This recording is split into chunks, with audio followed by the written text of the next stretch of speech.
આપણે અહીં સંસ્પંદન ઉર્જાનો સાચો ક્રમ દર્શાવવાનો છે. તો ત્રણેય બંધારણો જે આપેલા છે, પહેલું, બીજું અને ત્રીજું, ત્રણેયમાં સંસ્પંદન શક્ય છે. અને જે સંસ્પંદન બંધારણ વધુ સ્થાયી તેમ એની ઉર્જા વધુ.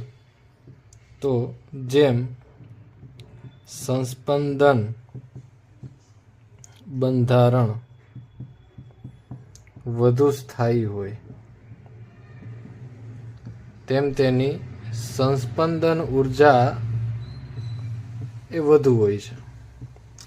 તો આપણે ઉર્જા શોધવા માટે, કોની ઉર્જા સૌથી વધુ છે એ શોધવા માટે કયું બંધારણ સૌથી વધુ સ્થાયી છે એ આપણે શોધવું પડશે.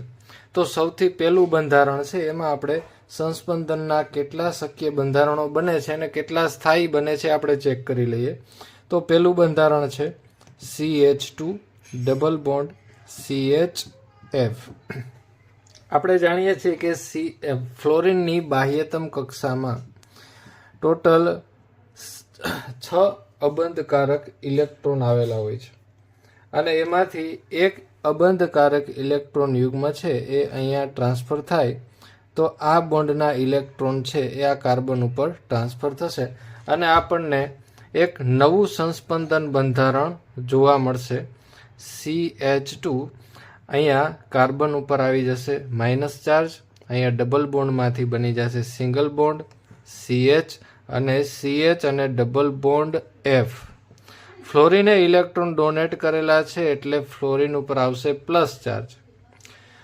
બીજું બંધારણ CH2 ડબલ બોન્ડ CHOCH3. આપણને ખ્યાલ છે કે ઓક્સિજન ઉપર વધારાના 2 અબંધકારક ઇલેક્ટ્રોન યુગ્મ રહેલા હોય છે. તે સ્થાનાંતરિત થશે બાજુના બંધ ઉપર અને આ કાર્બનનો ડબલ બોન્ડ છે એ ઇલેક્ટ્રોન સ્થાનાંતરિત થશે બાજુના કાર્બન ઉપર.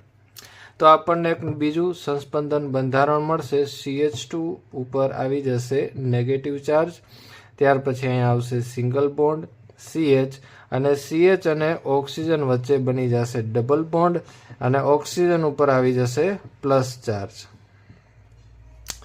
ત્રીજું બંધારણ ચેક કરીએ તો CH2 double bond CHN CH3 CH3. આપણે જાણીએ છીએ કે નાઇટ્રોજન ઉપર એક વધારાનું અબંધકારક ઇલેક્ટ્રોન યુગ્મ રહેલું હોય છે અને એ સ્થાનાંતરિત થશે બાજુના બંધ ઉપર અને આ ડબલ બોન્ડના પાઈ ઇલેક્ટ્રોન ટ્રાન્સફર થશે કાર્બન ઉપર અને આપણને એક નવું બંધારણ મળશે.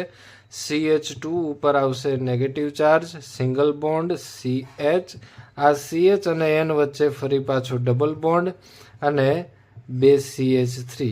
નાઇટ્રોજન અહીંયા 4 બંધ બનાવી નાખે છે એટલે એની ઉપર આવશે પ્લસ ચાર્જ.